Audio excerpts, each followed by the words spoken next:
One on TNT, 3 Lineker versus Worthen. Very good card here. Action-packed fights from the lead card to the main card. You do not want to miss it. One on TNT at 10 o'clock Wednesday. Make sure that you guys smash the like button and subscribe to the channel. Turn on those post notifications too so you guys don't miss any prediction videos.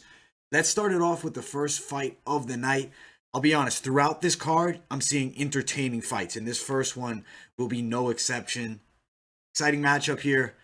125-pound division. Ryoto Sawada versus Lee Tao Miao. It's an exciting fight between two skilled guys who actually have fought before. Rematch in this fight. Sawada, karate black belt, and is very good with his striking, but shines even more so as a wrestler. Has a ton of wrestling experience. Very good from that top position and has a ton of control. Dangerous submission game as well. 8 wins by submission. He also has excellent cardio. This is a problem for his opponent in this fight. They fought before, and Sawada was the winner by unanimous decision. Had Lee Tao Miao in some bad spots. You look at Miao, though, he's also known as being a pretty efficient grappler who is a resilient guy with also pretty good amount of top control. But in this matchup, he's going to be put on his back throughout the fight. It's going to look very similar to the first fight. I don't see it going any other way. The only difference here will be that I believe Ryoto Sawada gets himself the submission in this one. Second round submission. If you look, these guys are definitely shorter guys. At 5'1", Ryoto Sawada at a 3-inch disadvantage to the 5'4" Lee Tao Miao, but on the ground, it is even game. The height will not matter. The better grappler of the two, and the guy who won the first fight wins here again by a submission in the second round. He had Lee Tao Miao very close to being tapped out on multiple occasions in that fight. The first one, he's going to tap him in this rematch. He'll get him. Should be an excellent fight. No betting lines just yet. Put them in the description when they do release, and I'll give you guys my opinions on whether to bet or not. I do believe, though, Sawada will be a fairly moderate favorite in that fight. Now, Marat Gafurov versus Rey Younok. Definitely less experience for Rey Younok at the highest level, but has a good amount of fights. This will be a stern test for him. Gafurov is pretty decent with his striking, but definitely does shine on the ground. Brazilian Jiu-Jitsu black belt, very dangerous submission game, 12 wins by submission. You look at his opponent, though, he is 6 feet tall, Rey Younok, who 3-inch advantage in the height, not super substantial, especially with Gafurov being much more of a grappler, but he could potentially be outstruck from range here. Not a ton of footage, though, on Rey Younok. I do believe he has a solid skill set. In 2015, he actually fought Song Yadong and lost that fight. 8 wins by decision, 4 knockouts, has never been submitted. That never been submitted is definitely a factor going into this fight against Gafurov, who's known as a submission guy. I do believe he's going to be able to control throughout this fight, get on top, good work against the cage, but I don't know if he necessarily gets the tap here against Rey Younok. I'm going to predict that we see a Gafurov victory, definitely. I think it's by submission or decision. I do like the odds of maybe a mid-second round submission victory in this one for Marat Gafurov. With 12 submissions on the game, this guy could potentially tap anybody he's faced against. So I do think submission is possible, but submission or decision here for Marat Gafurov. And what should be an exciting matchup. And I do believe the winner of this fight takes on Eddie Alvarez. That will be a hell of a fight.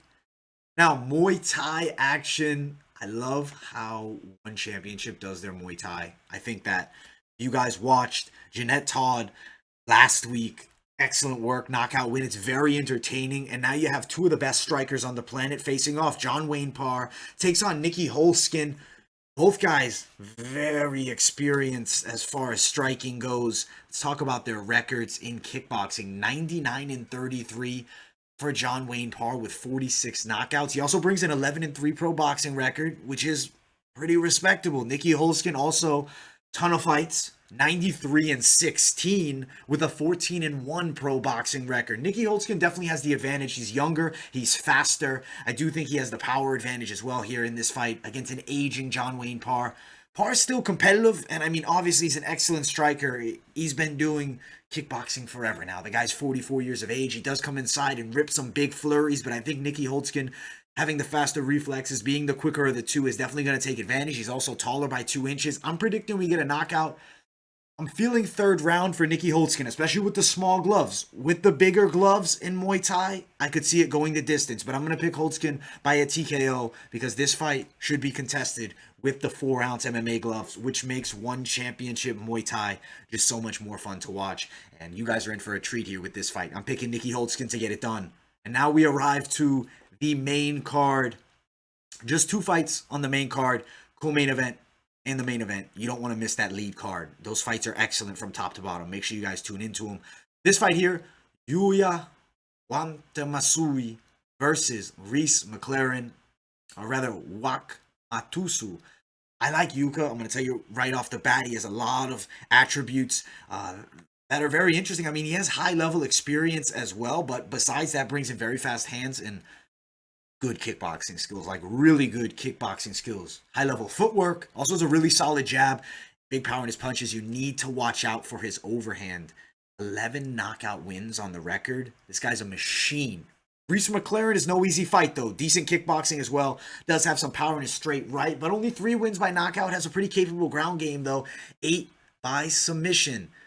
This is very high level stuff between both these guys. I think you're in for an excellent fight. I think advantage definitely Yuya. He has the power edge here. Do I think he definitely gets a stoppage? Maybe not. I mean, he has gone the distance recently against Dae Hwan Kim. See, their loss to Mighty Mouse, so he did fight Mighty Mouse, Danny Kihad. Let's look at Reece McLaren's record. He has some high-level fights on the record as well.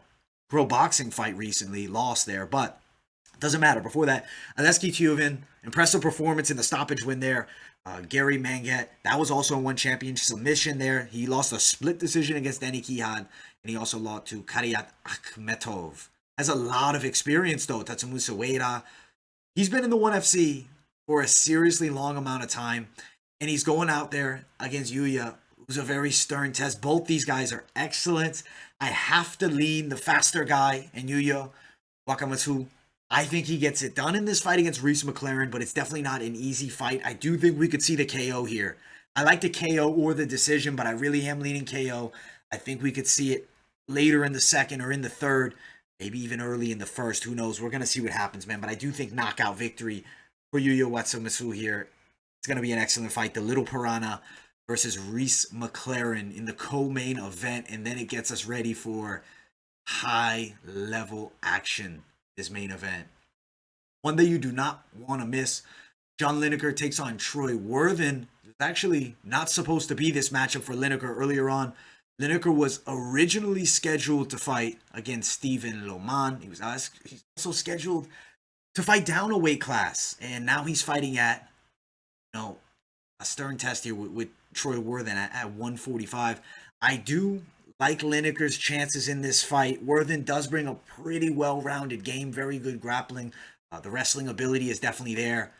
He's taking on a guy who's been at the highest level for so long. John Lineker's an awesome striker. He's very entertaining for the fans to watch. He comes forward with aggression and looks for the knockout. Throws big power in his hooks, but he can go the distance too. This is not John Lineker. He's not that's a one-round fighter. He's not a one-round fighter. John Lineker is a versatile fighter with knockout power. He really does it all very well, and I think he's really pushing, towards the top of this division. I do want to see that Bibiano Fernandez super fight eventually. I think that's huge. I'd also like to see John Lineker fight against Mighty Mouse. I've always been curious to see that fight. He takes on Troy Worthen here. Let me note some things about Worthen that I do like. He is a solid wrestler, good kickboxing, and he is a southpaw too. And he's the naturally bigger guy between both these guys. You look at the last fight, 135 was the last weigh-in for Lineker, 144 for Worthen. I still feel, even though Lineker at the size disadvantage, being 5 inches shorter and definitely having the shorter reach, such high-level experience, very good boxing, good grappling. I think John Lineker by a decision. Because he's up a weight class, this fight is going to be difficult, but I think a decision victory for John Lineker is fair here, and I do think he gets it done, and I think he moves forward and probably earns himself a title shot. Overall, fun card here. One on TNT 3, Lineker versus Worthen. You guys better tune in, because you're going to see some action. 10 o'clock for the main card. The undercard, or rather the lead card, as they call it in one championship, starts at 8:30. If you guys haven't yet, smash that like button, subscribe to the channel, keep it locked in here at MMA Experts, covering all things MMA. Thank you all so much for watching this video, and I will see you all in the next one.